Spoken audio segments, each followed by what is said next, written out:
Dear student class 11, हम आज set के बारे में बताने जा रहे हैं। समुच्चय। तो समुच्चय पहले कहते किसे हैं? वस्तुओं के सुपरिभाषित संग्रह को समुच्चय कहते हैं। यानी वस्तुओं के सुपरिभाषित संग्रह को समुच्चय कहते हैं। समुच्चय को किसी भी चीज़ को मझला ब्रैकेट के अंदर लिखा जाता है। यानी जैसे a बराबर 1 2 3 इसको हमें लिखना है समुच्चय में, तो a बराबर 1 2 3, यानी दोनों तरफ से मझला ब्रैकेट लगाकर लिखते 1 2 3 और दोनों तरफ से मझला ब्रैकेट। और समुच्चय के अंतर्गत कुछ चीज़ें हैं जो समुच्चय में समूह होता है, लेकिन वो समूह कुछ दिनों के लिए न हो, लॉन्ग टाइम के लिए होता है, तो उसी को हम समुच्चय कह सकते हैं।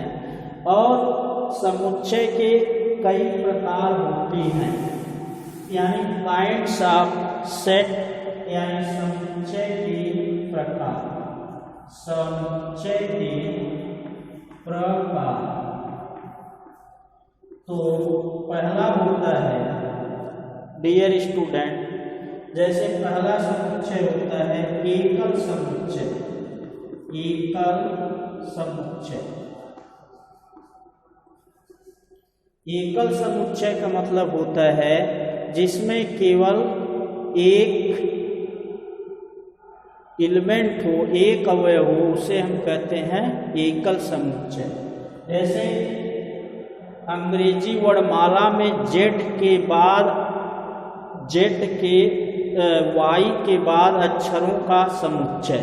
वाई के बाद, तो वाई के बाद केवल एक अक्षर आता है जेड, इसको हम कहते हैं एकल समुच्चय।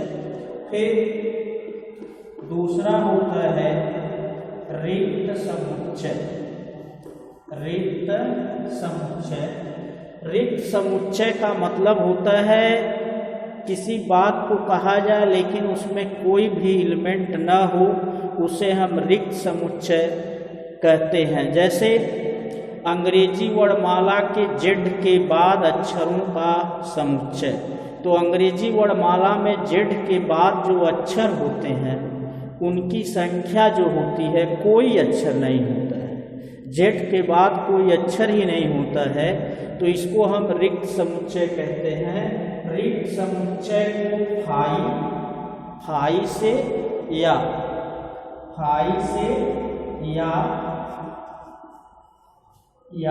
मझला ब्रैकेट लगा के छोड़ देते हैं। इसको फाई से या मझला ब्रैकेट लगा के छोड़ देंगे, इसी को हम कहते हैं रिक्त समुच्चय।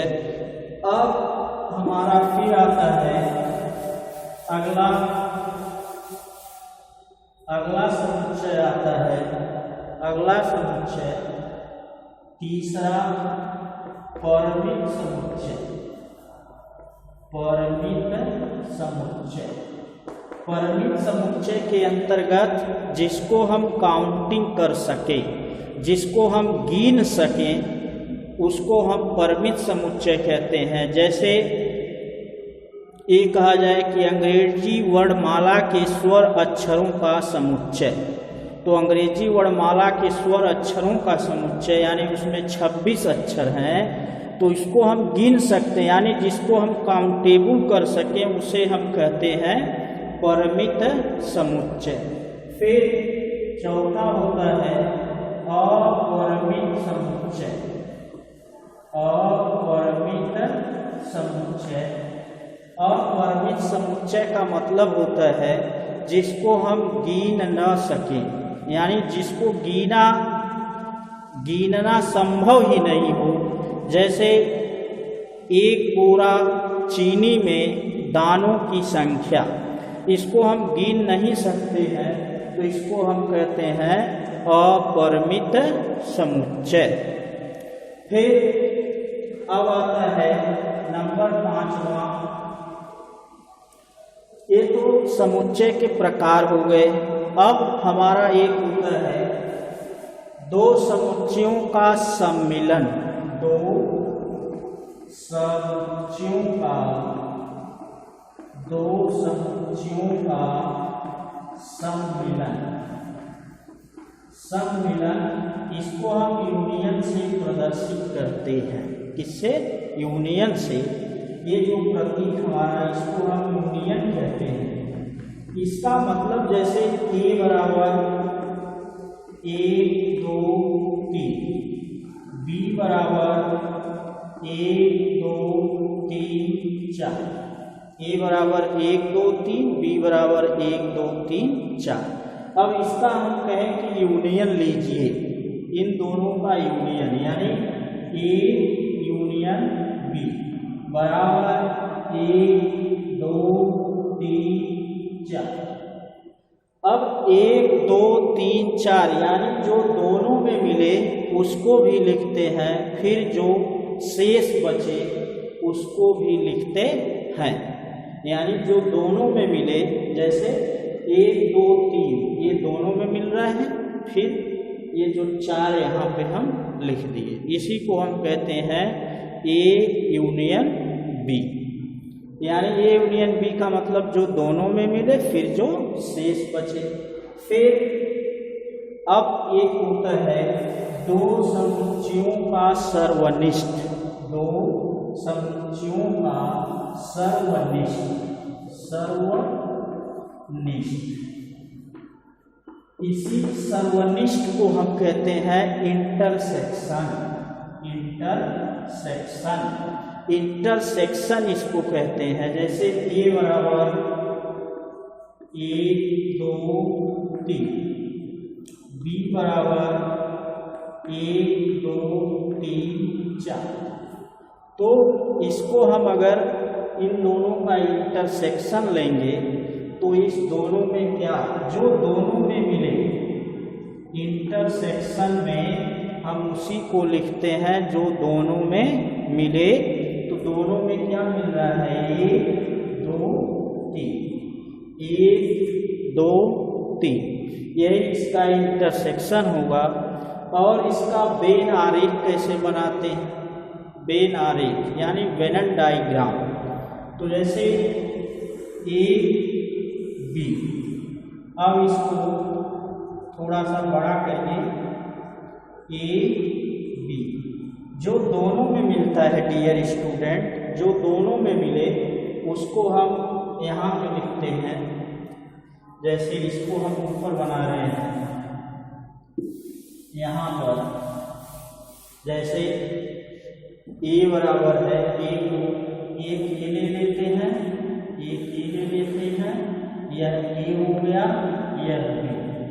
अब जो दोनों में मिलेगा, जैसे 1 2 3 1 2 3, जो दोनों में मिल रहा उसको यहाँ बीच में लिखते हैं यहाँ पर, यानी 1 2 3। अब यहाँ पर 4।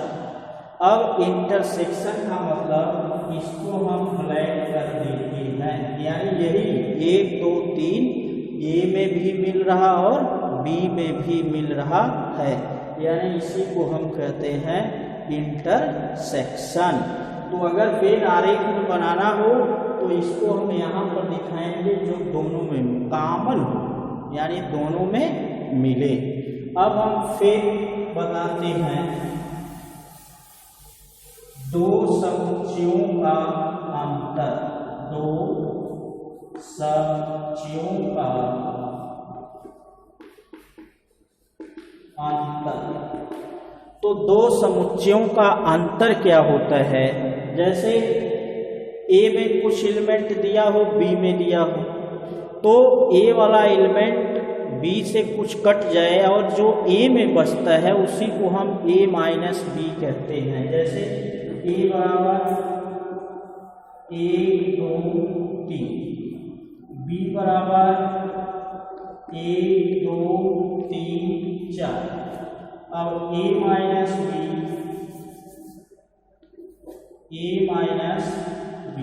जैसे A बराबर 1 2 3, B बराबर 5 और 4। जब a माइनस बी करेंगे, a माइनस बी, तो जैसे ये 3 से 3 कट जाएगा, 3 से 3 कट जाएगा।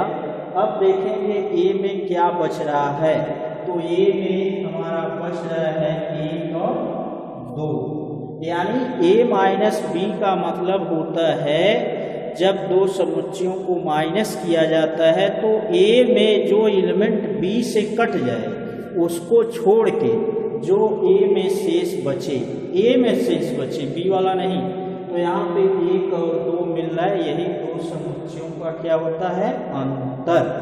इसको हम डायग्राम में कैसे बनाते हैं, जैसे a b, अब 1 2 3 यहाँ 3 लिख दिए, 1 2 फिर 5 4, यहाँ a यहाँ b, तो a और b, अब इन दोनों में क्या बच रहा है, 1 और 2, तो हम इसी को ब्लैक करते, बचा हुआ भाग ब्लैक करते हैं, बचा हुआ भाग, यानी बी वाला जो बी में गया उसको नहीं, सिर्फ ए में जो बचा हुआ भाग है उसी को हम ब्लैक करते हैं, यानी इस तरह को, इसी को हम कहते हैं a माइनस बी। अब फिर हमारा एक होता है डिमार्गन्स लॉ, डिमार्गन्स लॉ यानी a union b, a union b का डैश बराबर होता है a dash intersection b dash, a dash intersection b dash, इसी को हम डिमार्गन्स लॉ कहते हैं, या a इंटरसेक्शन b का डैश बराबर a dash union b dash, इसको हम डिमार्गन्स लॉ कहते हैं। यानी अगर यहाँ यूनियन है तो यहाँ इंटरसेक्शन होगा, अगर यहाँ इंटरसेक्शन है तो यूनियन होगा, इसी को हम डिमार्गन्स लॉ कहते हैं। और एक सिमेट्रिक डिफरेंस ऑफ बी बोला जाता है, symmetric difference of B, A B, ये जो चिन्ह बना है इस तरह से सर्किल करके इसमें जो प्लस करते हैं इसी को हम सिमेट्रिक डिफरेंस कहते हैं। किसी किसी बुक में इसको ए डेल्टा बी भी कहते हैं, इसको सिमेट्रिक डिफरेंस, किसी किसी बुक में इसको डेल्टा भी कहते हैं। इसके बराबर होता है a minus B union b minus a, यानी a डेल्टा b या a symmetric difference of b equal to a minus b union b minus a, ये सिमेट्रिक डिफरेंस कहो या डेल्टा कहो। अब हाँ, फिर समुच्चय के अंतर्गत जैसे इसमें एक होता है उपसमुच्चय, उपसमुच्चय, उपसमुच्चय यानी उपसमुच्चय, उपसमुच्चय को हम कहते हैं सबसेट, सबसेट, इसको हम डियर स्टूडेंट क्या कहेंगे, सबसेट। इसको प्रदर्शित किया जाता है इस तरह से, इस तरह से, इसी को हम सबसेट कहते हैं। इसका मतलब होता है कि A का एलिमेंट B में हो, A का एलिमेंट B में हो, अगर A के एलिमेंट B में पाए जाते हैं तो उसी को हम कहते हैं उपसमुच्चय, और B के एलिमेंट ज़्यादातर A में पाए जाएं यानी A सबसेट B, जैसे A बराबर 1 2 3, B बराबर 1 2 3 4, तो हम कह देंगे A जो है B का सबसेट है, A B का सबसेट है, लेकिन B A का सबसेट नहीं है, यानी A सबसेट B कह सकते हैं। यानी इसी को हम कहते हैं उपसमुच्चय। और किसी एलिमेंट दिया है और उसमें कहे कि अवयवों की संख्या बताओ, जैसे उपसमुच्चय की संख्या, जैसे a बराबर 1 2 3। अब इसमें कह दिया उपसमुच्चय की संख्या बताओ। क्या बताओ? उपसमुच्चय की संख्या। तो उपसमुच्चय की संख्या का फार्मूला होता है 2 की पावर n। क्या होता है? 2 की पावर n, यानी 2 की पावर 3 बराबर 1। यही इसके उपसमुच्चय की संख्या होगी। यानी इसमें कुल कितने उपसमुच्चय लिखे जा सकते हैं? 8। कितने लिखे जाएंगे? 8 उपसमुच्चय होंगे। लेकिन एक होता है उचित उपसमुच्चय, एक होता है उचित उपसमुच्चय। उचित उपसमुच्चय का फार्मूला है, ये तो उपसमुच्चय और एक होता है उचित उपसमुच्चय।